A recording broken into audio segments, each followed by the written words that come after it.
everybody. Welcome to yet another volume number of a Dram A, number 82, I think. And you might have joined after finding out about the challenge in a number of ways, because it's been a relatively busy day in terms of the whole promotion of this challenge, because I'm trying to spread the word, because I need to earn as much money, raise as much money as I can for the Children's Heart Surgery Fund, which is the whole point of me doing this challenge. So today I was quite happy to see, after meeting one of the journalists, very nice journalist of the Selby Times, which is my local newspaper, was quite chuffed to find, and no, I'm not going to be able to find it now, after sitting down with her for a little bit to have a chat about what I was doing after she'd found out about it in the York Press. No, I can't find it. It's in here somewhere. There we go. Ta-da! Not a bad little report as well. Quite a nice little report with all the details in it. So, local paper, and was then informed by somebody from a press agency that I'd spoken to on the phone that I was in a national newspaper. Can you believe it? The Daily Star of all papers. Not sure how I feel about that. Well, it's 20p compared to the sinking Sun at 50p, according to that. We'll bypass page 3 because they still have a page 3. That might actually get me banned on YouTube, I think. So yeah, he was. This guy said, the Daily Star have picked it up and it's on page 11, but it's not a lot. So I was like, okay, well I'll get it anyway because it's only 20p. So page 11 looks like this, and I'll take it out so that I can show you. Page 11 looks like this, with Justin Bieber getting punched. Can you see anything on that? I'll go a bit closer. You might not even pick it up on the camera. But yeah, there. In that little circle. Starburst, apparently. Whisky fan Ben Bowers from Hemingway, North Yorkshire, is taking on a challenge to drink a different one every day for an entire year to raise £5,000 for charity. It's a national newspaper. Nobody's going to see that. Never mind. Hey, it's better than nothing. Nearly is nothing, but it's better than nothing. You know, there's no details on it. Nobody's going to know how to find out about it, but it's in a national newspaper. I can't really complain. But John Ashdown, who was the journalist who inspired me to do this challenge, which if you've read anything about it or if I've mentioned it before, he was a journalist, works for The Guardian and is on the Guardian's Football Weekly podcast. And last year, he challenged himself to drink 500 beers in the course of a calendar year. And I kind of thought, that's quite cool. You know, I wish I'd have thought of that. But I wonder if you can do that with whisky. And he was basically the inspiration for me doing this challenge. He didn't do it for charity though, he just did it for shits and giggles. So after the York Press report, which was also online, I tweeted him a link to that saying, thank you for inspiring me. He turned around and said, I'll have a chat with producer Ben, who does the show, and we'll see if we can mention it. And the Football Weekly extra that was released today, first thing they talked about was my challenge, and they weren't actually too demeaning about it, or because James Richardson can be a bit smug at times. But yeah, some really kind words were said, and John's even put a donation in, so fantastic. So John Ashdown, if you are watching, you are a top bloke. Thank you very much. Who else is a top bloke is a guy called Ian Mason. Not Ian Mason, that's his email address. David Mason, which really confused me, but his name is David Mason, and he sent me in the post this, which should be whiskey. I'm hoping. Now, I've had a sample in a pot of it like this before, and that was whiskey. That was the Aaron from next door. So this should be Stronachie 10-year-old. And amazingly, it was in the post in a jiffy bag, wrapped up a bit, didn't leak. Well, if it's not Stronachie, you need to see a doctor. I think I've done that joke already anyway. Right, so this could be messy. Ooh, that is pretty much exact. So, Stronachie obviously doesn't look like that on the shelves. It looks like this. And it is from a company called, they were called Dram A. Now, when I was working at the whisky shop, Dram A were the name of the company, but they're now called AD Rattray. And AD Rattray is a guy called Andrew Dram A, who... you should be in bed.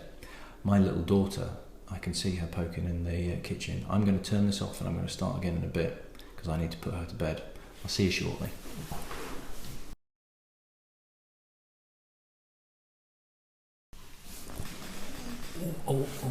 Right. Sorry about that, but it turned out that my youngest daughter apparently doesn't want to go to bed.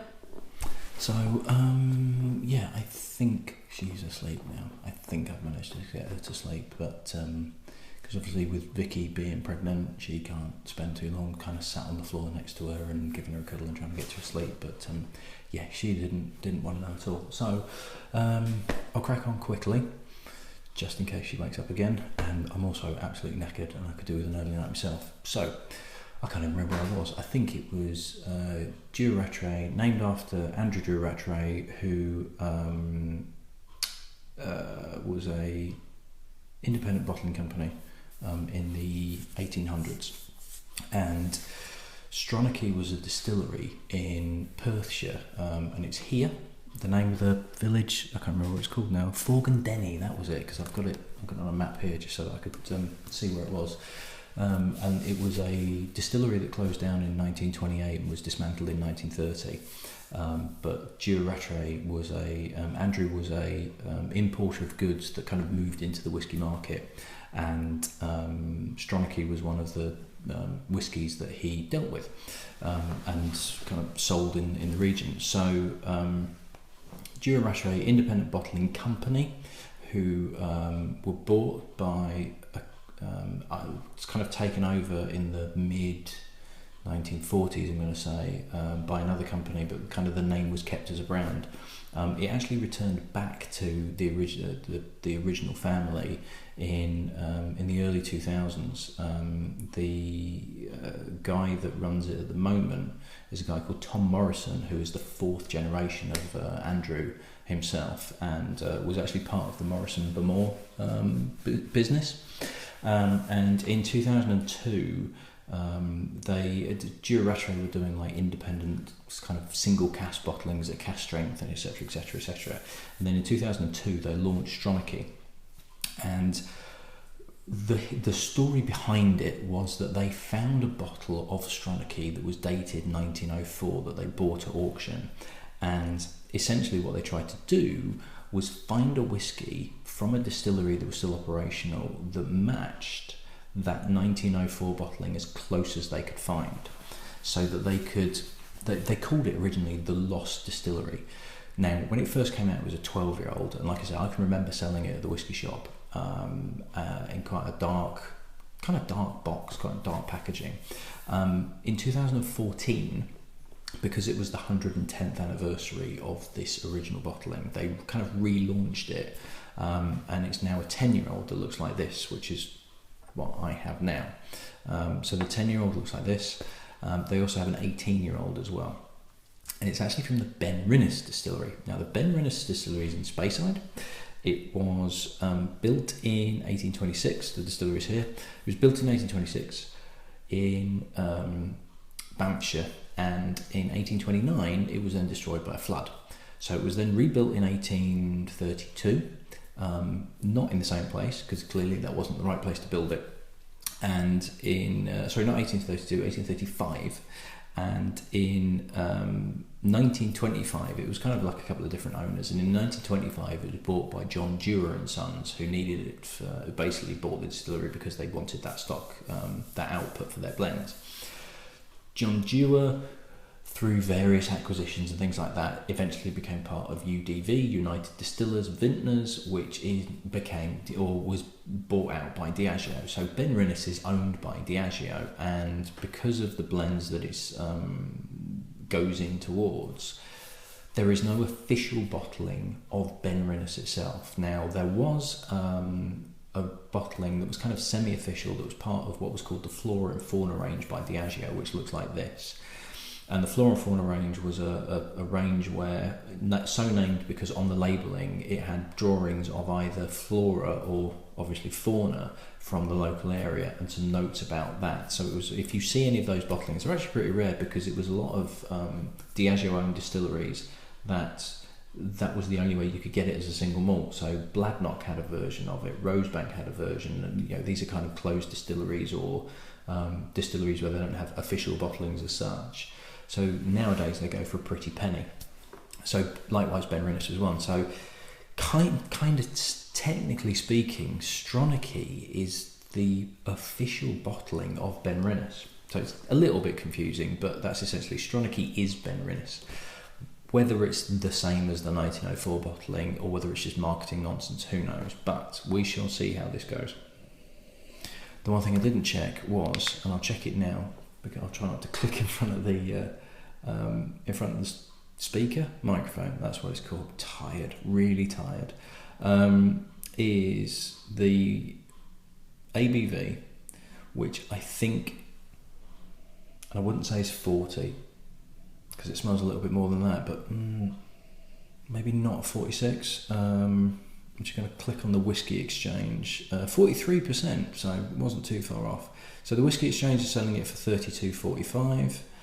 Master of Malt are selling it for $32.33. Bit of price competition there for you. So 35 quid for this. Now it's quite spicy on the nose. There's an oakiness to it, slightly dry, but there is some spice. Looking at the colour, I'd be surprised if there was colouring, this E150A caramel colouring added to it, because it is quite light for a 10-year-old as well. It's quite a spiky nose. It really is a kind of clears your nostrils out. Even at 43%, it smells a little bit, it feels a little bit higher ABV on that on the nose particularly. It really gets to you at the back of your nose.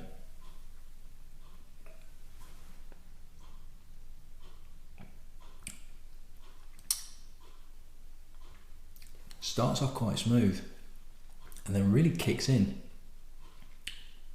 There's a dryness, there's a slight mintiness to it, which is quite pleasant. There's a woodiness to it, which is just a touch overpowering, but not massively so. It kind of spoils the sweetness that's there. It just comes in at the end and it kind of muscles in on this slightly minty sweetness that's quite pleasant. It's a bit like, it's kind of like a spearmint or, those blue soft mints. So you get soft mints. I'm not sure if you can get them kind of outside the UK, but soft mints by, I can't remember who made soft mints now. Trebor? Yeah, Trebor soft mints. The standard versions were green, but they did a blue version that I'm sure was spearmint, and it's very much like that. It's that kind of candy mintiness. It's quite pleasant, it really is, but this woodiness kind of comes in right at the end, like muscles its way in and go, no, you're not having this mintiness anymore. We're going to start getting into some oakiness. And it's a shame, but I'm really picking up this spearmint flavour. There's a nice richness and a nice thickness to the liquid as well.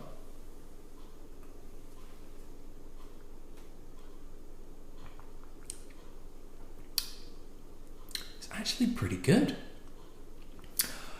Now I can remember us selling this at the whisky shop and me never being that impressed with it. Now it was a 12-year-old. They have changed the bottling and the age and everything like that.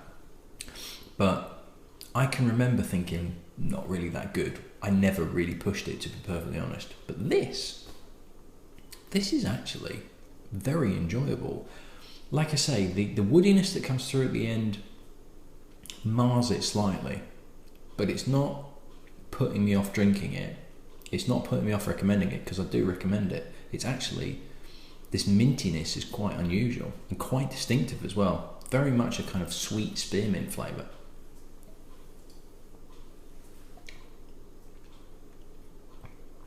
All in all, that's pretty pleasant. That's pretty pleasant indeed.